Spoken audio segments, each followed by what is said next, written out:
Bien, vamos a comenzar entonces esta tarde con la clase que lleva como título ¿Cuál es tu tormenta? Y ese va a ser el título de la clase y mi propósito, que al terminar seamos capaces de interiorizar en nuestra vida y ver la importancia que tiene para la vida cristiana entender, número uno, las tormentas que enfrentamos en la vida, y número dos, ¿cuál es mi tormenta?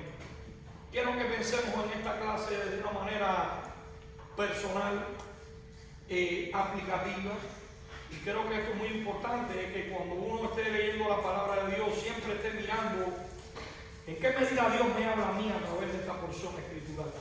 ¿Por qué razón? Porque es importante que como siervos de Dios y como cristianos entendamos que cuando uno lee la Biblia, primeramente uno tiene que entender que la Biblia es la palabra de Dios. No se puede manipular la Biblia para la oreja. O sea, a veces hay personas que usan el púlpito y usan la Biblia para decir cosas de personas que saben o de cosas que están pasando o cosas personales, y eso está mal. Primeramente porque tú no puedes hacerle preguntas, la respuesta es cómo se lo cuentas a Dios. ¿Ven? Ten mucho cuidado con estas cosas, porque muchas veces uno se habla con un hermano, conoce, explica su situación, y a veces la tendencia es como que usar el púlpito para dar qué cosa, oreja. Entonces eso es un pecado del que lo haga, principalmente los pastores, que muchas veces pasen. Pero me gustaría que entendiéramos esta realidad, porque cuando usted va a leer aquí la Biblia, usted tiene que tener un temor reverente, porque usted va a hablar la palabra de Dios. Como va a hablar la palabra de Dios, usted tiene que decir lo que la palabra que dice. Exégesis es el proceso de sacar el sentido del texto. Ahora, eisegesis es cuando tú le aplicas al texto cosas que el texto no dice, pero tú quieres que el texto lo diga. Entonces, eso es una gran herejía. Ahora, vamos a hablar acerca de cuál es tu tormenta. Todos en la vida hemos pasado por tormenta. Y si no has pasado por una tormenta en la vida, de hecho te digo que en cualquier momento te puede llegar, te puede visitar. ¿Por qué? Porque en alguna medida todos hemos pasado por momentos. Cuando vimos el capítulo 1 de Jonás, vimos que Jonás pasó por 5 tormentas en la vida. En ese capítulo 1 él pasó por 5 tormentas de pensamiento, la tormenta que hubo del huracán, del viento, todas esas cosas, la tormenta social, la tormenta cuando lo lanzaron al mar, y después la tormenta cuando estaba debajo del mar, dentro del pez. Bueno, 3 días y 3 noches ahí.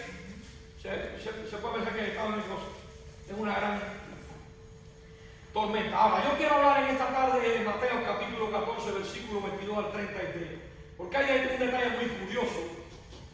Aquí es Jesús quien envía a los discípulos a la tormenta.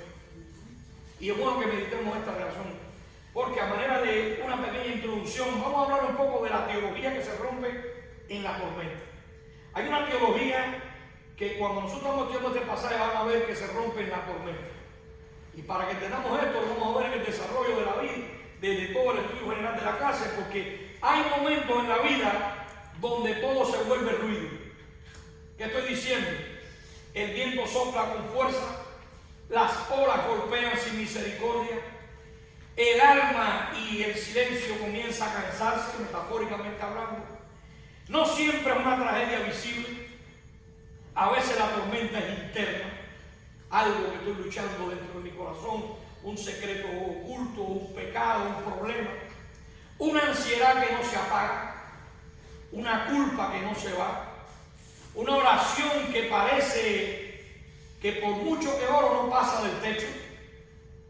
Y entonces surge la pregunta que pocos se atreven a decir en voz alta: Señor, ¿dónde estás en medio de mi tormenta? ¿Será que en algún momento no nos hemos sentido así? Porque seamos honestos, es fácil hablar de fe cuando el mar está en calma. Es fácil hablar de fe y de la soberanía de Dios cuando me toca a mí aconsejar al otro. Pero ¿qué cuando me toca el problema aquí? A mí. Es muy importante que entendamos. Es fácil cantar cuando todo está bajo control. Cuando todo está bajo control, que todo parece mente, alegría y gozo. Qué bueno es. El Señor es mi fuerza, el Señor es la realidad. Es fácil predicar que Dios es bueno cuando la vida coopera. Pero ¿qué cuando la vida no coopera? Me pierdo el trabajo, el carro se me rompe, la cuenta no me da, no tengo cómo pagar los biles. Wow, viene una enfermedad. Hermano, es fácil predicar que Dios es bueno cuando la vida coopera y aparentemente todo parece que cosa. Bien. Pero ¿qué cuando la noche es larga y oscura? ¿Qué cuando el viento es contrario a nuestra vida? ¿Qué cuando haces lo correcto y aún así todo sigue doliendo? Ahí, mi hermano, la fe deja de ser teoría y aún así todo duele. Ahí, mis queridos hermanos, la fe deja de ser esta teoría y que empieza a doler cuando yo estoy pasando por una vicisitud, una prueba. Porque es muy fácil nadar fuera del agua, pero ¿qué cuando estoy dentro del agua y no sé nadar? Hermano, en el Evangelio de Mateo, capítulo 14, encontramos, si miramos de una manera descriptiva, hombres que estaban cansados, hombres obedientes, pero hombres que estaban, ¿qué cosa? Aterrorizados. ¿Por qué? Ellos no estaban allí por rebeldía. Están allí porque Jesús los envió a la barca y los soltó. Y mientras empiezan a luchar con las olas, pareciera que Jesús está ausente, pero lo que ellos no sabían y lo que nosotros olvidamos con tanta facilidad es esto. Aunque no lo veas en medio de tu prueba, aunque parezca que haya silencio, Cristo nunca ha dejado de acercarse a ti en medio de la tormenta. Y esto no es solo una historia sobre viento y agua, es una historia sobre el corazón humano, sobre que todos tenemos miedo, sobre que todos tenemos muchas veces la fe que es frágil. Es una historia que nos trata sobre un Salvador que camina exactamente hacia donde más tú lo necesitas. Y quiero explicar esto porque vivimos con una teología funcional que cada vez comenzamos o cada vez confesamos, pero constantemente practicamos. O sea, muchas veces pensamos, si hago lo correcto en mi vida, Dios hará que todo salga bien. Pero el Evangelio de Mateo, capítulo 14, vamos a ver que es algo diferente. En este Evangelio de capítulo 14, esa teología para mí colapsa. ¿Por qué? Porque los discípulos no estaban en la tormenta por desobediencia, sino que estaban en la tormenta por obediencia. Entonces, acuérdense de la anaciclosis de los griegos. Nacemos, crecemos, vivimos, nos casamos, nos desarrollamos y luego ¿qué cosa? Morimos. En esa anaciclosis de la vida, pareciera que para ellos la vida no tenía sentido, por eso decían, comamos y bebamos que mañana ¿qué cosa? Moriremos. ¿No es así? Entonces es importante que entendamos esto porque las personas creen que la vida es un carnaval. Hay una persona que dice, no hay que llorar, que la vida es un carnaval y que lo que hay que vivir de parranda en parranda y de fiesta en fiesta. Y entonces esto es muy importante que nosotros lo entendamos de esta realidad de Mateo capítulo 14. ¿Por qué? Porque los discípulos no estaban en la tormenta por desobediencia, sino habían entrado ahí ¿por qué? Por obediencia. Ahora bien, vamos a ver. Jesús fue quien envió a quién. Entonces esto cambia un poco la teología funcional de esta perspectiva. ¿Por qué razón? ¿Qué significa? Primeramente, la tormenta no contradice la voluntad de Dios. La tormenta no es evidencia del abandono de Dios. Y la tormenta puede ser, de hecho, el escenario exacto de la obra de Dios en su vida. Ahora miramos esto porque aquí está la realidad central. Dios no solo está contigo en la tormenta, Dios es quien ha escrito tu tormenta. ¡Wow! Y esto es muy importante que lo entendamos, porque si Dios es soberano, hizo la creación, sustenta la creación, preserva la creación y provee para la creación. No puede haber nada fuera del control de Dios. Por eso dice, a los que a Dios aman, todas las cosas le ayudan, a los que conforme a sus propósitos llamado. Entonces, para entrar en el desarrollo de la clase en esta tarde, vamos a ver primeramente la soberanía de Dios. Tu tormenta es un guión. Alguien decía, Dios no juega a los dados. ¿Qué estamos tratando de decir? Como que tu tormenta tiene un guión. Un guión. Es que nada ocurre fuera del control de quién? De Dios. Enmarquémonos en el contexto de Mateo 14, porque vemos aquí que Jesús obligó a sus discípulos a que subieran ¿dónde? En la barca, en el versículo 22. No fue una sugerencia, no fue un accidente, no fue un propósito divino. ¿No es así? Jesús los manda a la barca y él se va a otro lugar. Ahora, entonces esto nos confronta con una verdad profundamente incómoda. ¿Por qué? Porque no todas las tormentas vienen de pasar por pecado. Muchas vienen en la vida por parte del plan de Dios, porque hay tormentas de corrección que se convierten en tormentas de perfección. A veces Dios permite algo en tu vida, una tormenta difícil en tu vida, para que te des cuenta que tu vida está enmarcada en lo horizontal y la perspectiva que Dios tiene contigo es ¿qué cosa? Vertical, celestial. A veces estamos tan enfocados en lo terrenal, en lo que yo puedo lograr, en lo que yo puedo hacer, en lo que yo puedo tener, en cómo yo puedo vivir, que me da la canariamente vivimos pensando que el cielo está aquí donde, en la tierra, y nos desviamos un poco de qué, del propósito por el cual Dios ¿qué cosa? Te llamó. No todas las tormentas entonces vienen porque uno está en pecado. Muchos vienen de qué? Por el plan de Dios. Recuerden cuando los amigos de Job vinieron a Job. ¿Y qué le dieron en el capítulo 4, versículo 2? Si probáramos a hablarte, ¿te será qué cosa? Molesto. He aquí, tú enseñabas a muchos, tú fortalecías las manos débiles, al que tropezaba enderezaban tus palabras, tú esforzabas la rodilla de los que decaían. Y le dice ahora más hermano, más ahora que el hermano ha venido sobre ti te desalienta. Cuando ha llegado hasta ti te turba. No es tu temor en Dios, tu confianza. No es tu esperanza de integridad en tu camino. Te capacita ahora, ¿dónde se han perdido los justos y los rectos? Pero ahí ahora están cuestionando aquí a Job, porque había un sentido en la mente de que algo había hecho mal y por eso los dioses estaban ¿qué cosa?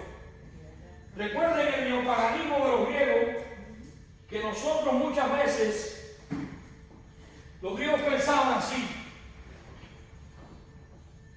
En el mundo, que había una interacción del mundo a los dioses. Estos son los dioses. Del mundo a los dioses y de los dioses a quién. Me venía algo bueno, era que yo era bueno y los dioses me hacían. Me bendecían. Algo malo me venía y era que algo malo había hecho yo y por eso los dioses me querían. Entonces, cada vez que pasa un problema, todo el mundo decía, ¿tú estás en pecado? Algo malo has hecho tú. Ustedes no se dan cuenta que hasta en el pueblo cristiano, cuando un cristiano se forma, no quiere que nadie lo sepa. Porque la tendencia es, me está pasando algo y todo el mundo va a pensar que yo estoy en problema. Y eso viene del neopaganismo de los griegos. Lo mismo se fue con cristianos que no cristianos. Lo único que el cristiano glorifica a Dios en medio de la enfermedad. Y el inconverso no tiene esperanza. Para el inconverso cuando muere, ¿qué dice? En el paz de casa. Pero para el cristiano dice, ahí es cuando comienza todo. O eternamente con Dios o eternamente en el infierno. Es una perspectiva diferente de la Escritura. Pero miremos bien esa realidad. Porque no todas las tormentas vienen del pecado, muchas vienen de qué? Del plan. Hay tormentas de corrección que se convierten en qué? En perfección. Hermano, si usted va perdidamente hacia la corrupción, hacia el infierno, y Dios permite algo en tu vida que pase para que tú verdaderamente te enfoques y digas, la vida por aquí no tiene sentido. Hay una realidad, es como una vez estaba escuchando un pelotero que le dijeron, el padre le dijo, lo paró y le puso 3 líneas, una a la izquierda, la derecha y una acá. A la medio le puso propósito. A acá le puso mujeres. Y para acá mujeres y bebidas. Y para acá le puso corrupción y dinero. Él dijo, en la vida, si tú corres a la izquierda, a la derecha, perdiste el centro. Así que enfócate en el propósito, enfócate en el centro, porque tanto una como la otra te van a llevar a qué cosa? A la perdición. Y eso es lo que pasa, que muchas veces nosotros cristianos queremos el cielo, o sea, queremos la tierra prometida, pero nos fascinan los tesoros de esto. ¿Se dan cuenta? Muy importante que entendamos esto. Cuando vamos al Salmo 107, nos damos cuenta que la Escritura afirma, número uno, que Dios gobierna el viento, que Dios dirige las aguas, que Él ordena los eventos de la historia y que Dios no improvisa qué cosa. Nada. A Dios nada lo coge por sorpresa. Cuidado cuando nosotros queremos que es como la persona que está orando por Señor, te pido cemento para construir el templo. Tú sabes la necesidad que tenemos de que nos venda cemento para construir el templo. Y para darte un norte, en la ferretería de la esquina están vendiendo a 2 pesos en la oración. Era como pensando que Dios no sabía que exactamente. Muchas veces nosotros manipulamos el escenario porque creemos que podemos modificar. Bajamos a Dios a mi propósito en vez de nosotros involucrarnos en los propósitos de Dios. Entonces, tu tormenta siempre piensa que tiene que cosa, un autor. Siempre piensa que tiene un propósito y siempre piensa que tiene límites. No es caos, es providencia. Y hagamos una aplicación aquí pastoral. El problema no es solo tu tormenta cuando estás pasando en tu vida. El problema es lo que tú crees sobre Dios dentro de tu tormenta. Porque en el sufrimiento siempre, mi queridos hermanos, tú interpretas o ves a Dios como fiel y soberano en medio de tu prueba, o lo ves como distante, injusto y ausente en medio de tu prueba. Una de las maneras nosotros siempre tenemos que pensar, si Dios fuera tan bueno, a mí no me hubiera pasado esto. Es verdad, cuando pensamos así, lo vemos distante, injusto y ausente. Pero cuando lo vemos, Dios tiene el control. No sé por qué tuve que pasar por esta experiencia, fue difícil, fue traumática, pero Dios tiene un propósito conmigo, con mi vida. Entonces estoy viendo a Dios como que Él es fiel y soberano. Entonces esa es la interpretación que define tu respuesta en medio de una prueba. O ves a Dios en medio de tu problema, porque Él es soberano, sustenta, preserva, cree, provee para tu creación y tiene un propósito para tu vida, y eso va a suceder para mí. En alguna medida, yo no sé, pero lo va a hacer. O lo ves como distante, ausente y como algo que es verdaderamente injusto, porque tú no tienes que pasar por qué. Por eso es muy fácil hablar, pero lo difícil cuando yo estoy pasando por qué. Por el problema, cosas que nos pasan a nosotros que son difíciles, incomprensibles al razonamiento y la lógica. ¿Por qué fulano de tal no se muere? Y tanta gente justa, ¿me entiendes? Esa es la lucha desde el pensamiento bíblico de Habacuc. ¿Por qué las vacas de los impíos son las que prosperan, las de los justos son las que o sea, ese pensamiento está luchando constantemente en la mente de muchas personas en la vida. Ahora, vamos a ver como segundo punto de la clase la lucha del corazón. ¿Qué quiero decir eso? Cuando la tormenta se vuelve más real que Cristo en tu vida. Wow. Pedro camina sobre el agua hasta que Pedro quita la mirada de Jesús y empieza a mirar qué cosa. Las olas y el viento. Esto no es solo un evento físico, es una radiografía espiritual. Pedro hizo lo que nosotros hacemos. Intercambió una realidad invisible, Cristo, por una visible, la tormenta. Entonces, en ese momento, la fe se debilitó, el miedo creció y él comenzó a qué cosa. Hundirse. Hagamos un diagnóstico bíblico. El problema de Pedro no fue la falta de información, fue el olvido espiritual. Acababa de ver la multiplicación de los panes, acababa de ver el poder de Cristo, acababa de ver la compasión de Cristo, pero ¿qué hizo? Todo se lo olvidó. Y eso le pasó también al pueblo de Israel. Habían visto las plagas, habían visto todos los milagros. Y ahora que hay un problema, querían volver a dónde. Ahí. Wow. Nosotros también, hermanos, lo hacemos muchas veces. Aquí está el punto central. Siempre vivirás controlado por lo que consideras más real. Si la tormenta es más real, vivirás en la ansiedad. Si Cristo es más real, vivirás en fe. Eso es una realidad. Ahora miramos el tercer punto. La gracia de Cristo. Cuando tú fallas, Él no te suelta. Nunca ha fallado y nunca fallará. Miremos bien, porque Pedro se hunde, pero no se ahoga. ¿Por qué? Porque Jesús no solo llama, Jesús también sostiene. El texto dice que inmediatamente Jesús extendió la mano. No lo dejó luchar un rato. No le dio una lección primero. No lo avergonzó antes de salvarlo. Eso para mí es gracia. Hagamos una teología profunda aquí, pastoral. Nuestra esperanza no está en la fuerza de nuestra fe, en nuestras capacidades, en nuestras estrategias, sino en qué? En la fidelidad de nuestro Salvador. Pedro, hermano, no fue salvado porque creyó perfectamente. Pedro fue salvado porque Cristo es perfectamente fiel. Entonces, miramos el cuarto punto aquí y sería confusión espiritual. Cuando la solución parece que cosa. Cuando el problema parece más fuerte que la enfermedad. Wow. Los discípulos ven a Jesús y creen que es qué cosa. Un fantasma. Eso es trágico y profundamente humano. ¿Por qué? Porque muchas veces oras por ayuda, Dios responde, pero su respuesta no se ve como tú lo esperabas. Y entonces rechazas la provisión, temes la solución y resistes la gracia. Y aquí el principio clave sería, hermano, a veces Dios envía la solución en la forma de lo que más tememos. La tormenta misma. Wow.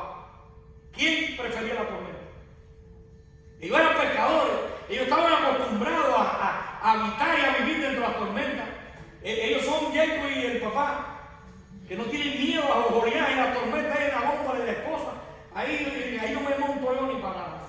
¿Me entienden? Pero ellos están acostumbrados y ellos saben cómo salir de ahí. Sin embargo, ahí estaban qué cosa. Atemorizados. Y yo pienso que, pero ¿por qué tenemos miedo? O sea, ahí está el maestro está dormido. Despertemos al maestro. Wow. La tormenta misma te está revelando tu corazón muchas veces, hermano. Cuando tú estás pasando por una prueba, Dios está abriendo cuál es tu ídolo, en qué más tú estás confiando en tu vida. En los trapos, en la tripa, en los tarecos, en el dinero, en tu capacidad, en tu sabiduría. Muchas veces, hermano, la tormenta te revela lo que tú tienes en tu corazón. En dónde está tu confianza. Muchas veces la tormenta te está enseñando la dependencia, de quién dependes cuando estás pasando por un problema. Y muchas veces la tormenta te está llevando aquí, a Cristo, porque ve que no hay solución humana. No puedo, la vida no tiene sentido, no sé cómo resolver esto, pero vengo a ti porque eres el único que puede resolver cualquier cosa. Mi problema. Entonces no todo lo que parece problema lo es. Veamos el número 5, la memoria redentora. Y es que vamos a ver las piedras en el Jordán. Y esto es importante que nosotros lo veamos. ¿Por qué razón? Cuando vamos al libro de Josué, capítulo 4, Dios ordena levantar piedras. ¿Por qué? Para mí que es como un recuerdo, porque el pueblo olvidaría. ¿Por qué Jesús le dijo a aquel paralítico, toma tu lecho y anda? Hermano, usted se ha puesto a pensar en aquel entonces ese lecho el olor a orina, a caca, a cuántas cosas representaba ese lecho. Porque no había las condiciones necesarias hoy para lavar ese lecho.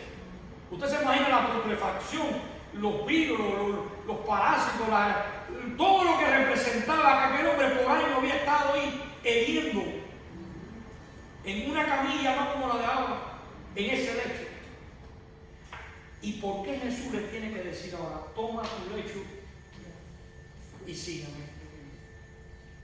Para mí la idea es, donde quiera que estés, cada vez que mires ese lecho, recuerda de dónde te saqué. Hermano, a veces nosotros nos quejamos, pero yo quisiera hacer una pregunta ahora a usted para que vea. Visualiza si usted 15 o 20 años atrás, ¿dónde usted vivía? Y piense por un momento cuando usted abre el refrigerador hoy, para ver si usted no es millonario. ¿Es verdad o no es verdad?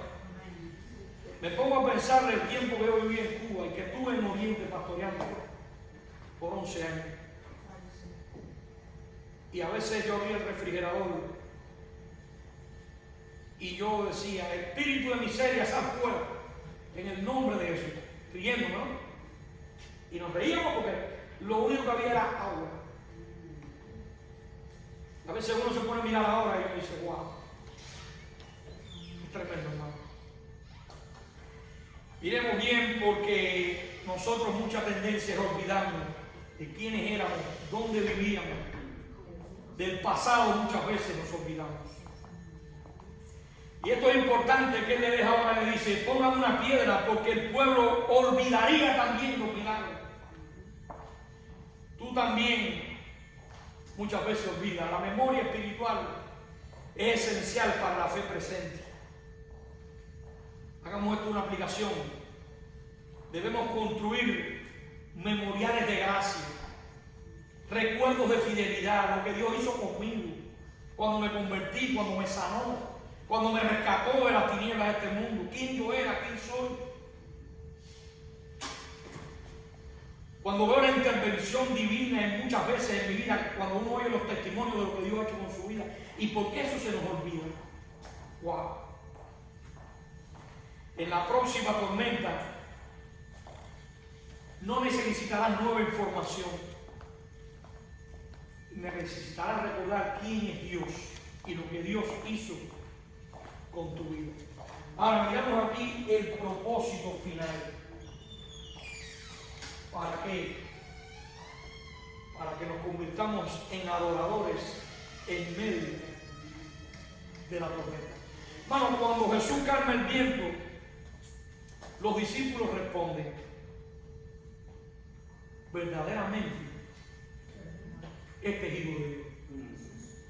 Apártate de mí, porque soy pecador. Ahí está el propósito, hermano. La tormenta reveló su miedo, la tormenta expuso su incredulidad, pero finalmente produjo ¿qué cosa? Adoración. Y esto es clave. Dios no solo quiere sacarte de la tormenta, Dios quiere transformarnos en la tormenta. Entonces, hermano, recuerda, tu tormenta no es el final de tu historia.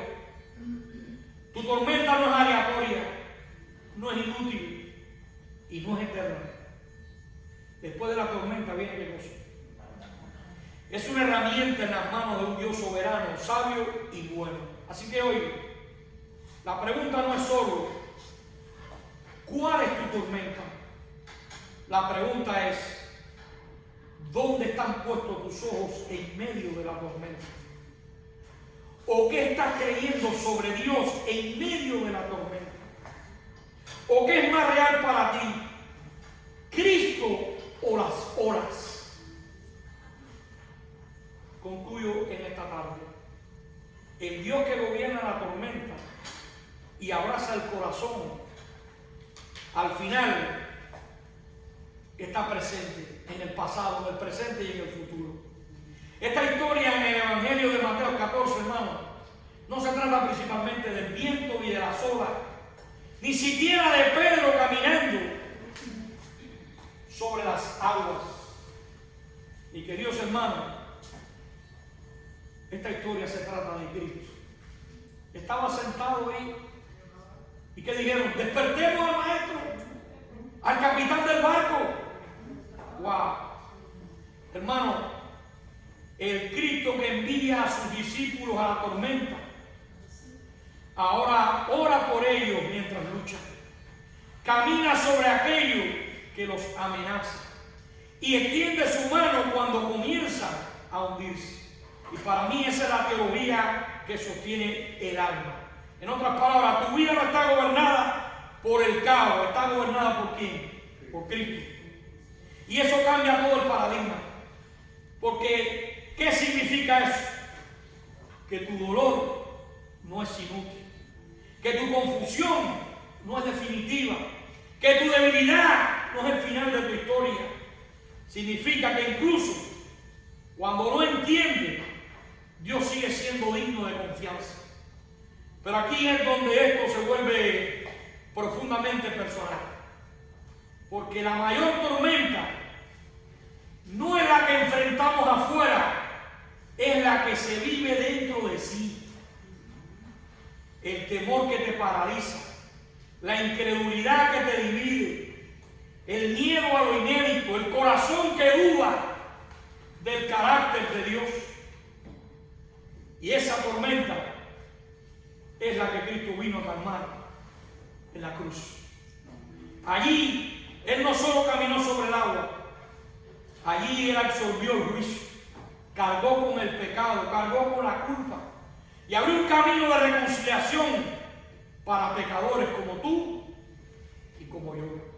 Hermano, la cruz nos dice algo que nunca debemos olvidar.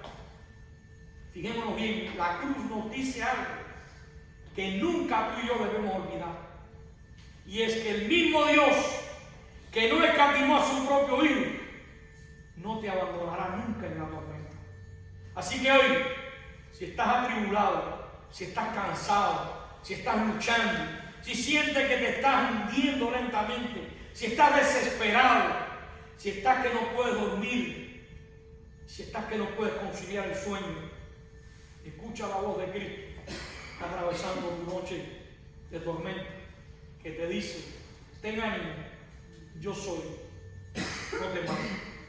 No es solo un consuelo emocional, hermano, es una declaración teológica.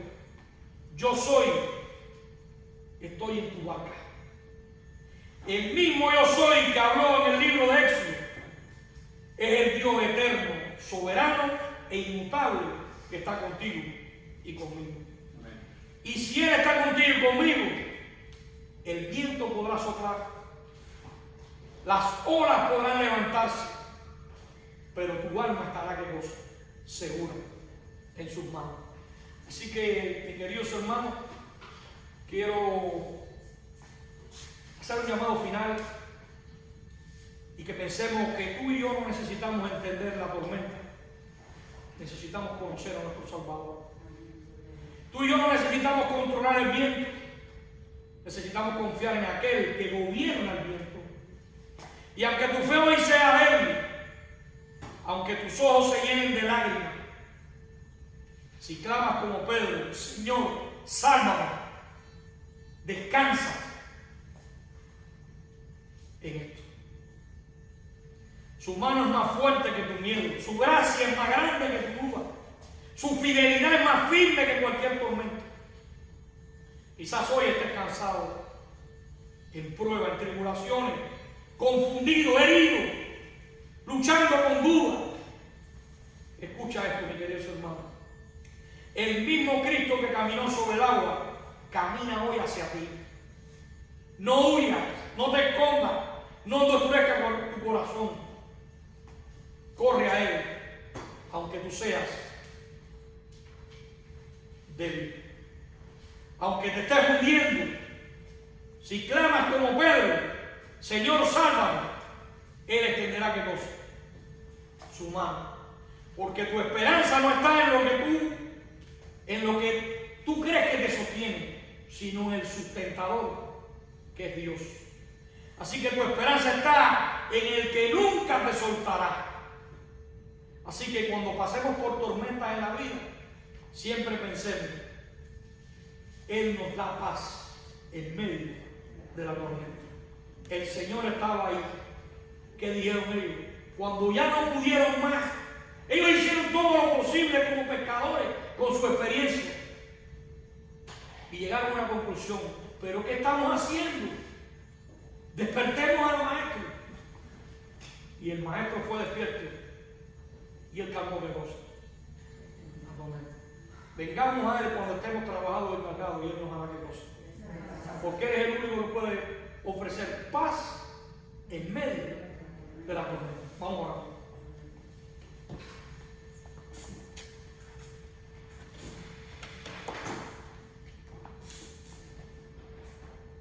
Padre eterno, Señor de los vientos y de las olas, Rey soberano que gobierna sobre todo lo visible y lo invisible, nos acercamos a ti en esta tarde, Padre, con corazones temblorosos, reconociendo que muchas veces tememos más a la tormenta que a ti que la ordenas. Padre, confesamos que nuestra fe muchas veces es débil, que nuestros ojos muchas veces se desvían del camino y del propósito por el cual tú nos creaste. Que como Pedro muchas veces miramos la tempestad, las olas, los vientos y nos olvidamos del Salvador. Padre, perdónanos por dudar de tu bondad. Perdónanos, Padre, por cuestionar tu sabiduría. Perdónanos por pensar que estamos solos cuando tú nunca nos has dejado, cuando tú nunca has fallado y nunca fallarás. Oh Padre misericordioso, enséñanos a confiar a ti, en tu providencia perfecta.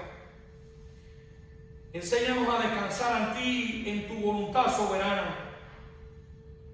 Y ayúdanos a creer que cada tormenta que permites en nuestra vida está escrita con un propósito eterno. Padre, graba en nuestras almas esta verdad. Que ninguna ola se levante sin tu permiso. Que ningún viento sople fuera de tus decretos. Permite, Padre Celestial, que tu presencia siempre esté con nosotros. Y ayúdanos a entender que tú nunca has fallado y que nunca fallarás. Así que no necesitamos entender nuestra tormenta. Necesitamos conocer a ti como suficiente Salvador. No necesitamos controlar el viento. Necesitamos confiar en aquel que gobierna y controla el viento. Permite, Padre, que aunque nuestra fe hoy sea débil, aunque nuestros ojos se llenen de lágrimas, que podamos clamar como Pedro: Señor, salva. Y que podamos descansar en esta verdad, que su mano es más fuerte que nuestro miedo, que su gracia es más grande que nuestra duda, que tu fidelidad es más firme que cualquier tormenta. Quizás estemos cansados, confundidos, atribulados, heridos, luchando con pruebas y con dudas, pero que podamos escuchar esta realidad, que el mismo Cristo que caminó sobre el agua está caminando hoy hacia nuestras vidas. Así que permita, Padre, que nosotros no huyamos de tu presencia, que no nos escondemos de tu presencia y que no endurezcamos nuestro corazón, sino que podamos correr a ti, el único Dios verdadero, digno de toda oración y de toda alabanza. Que Dios le bendiga. Amén.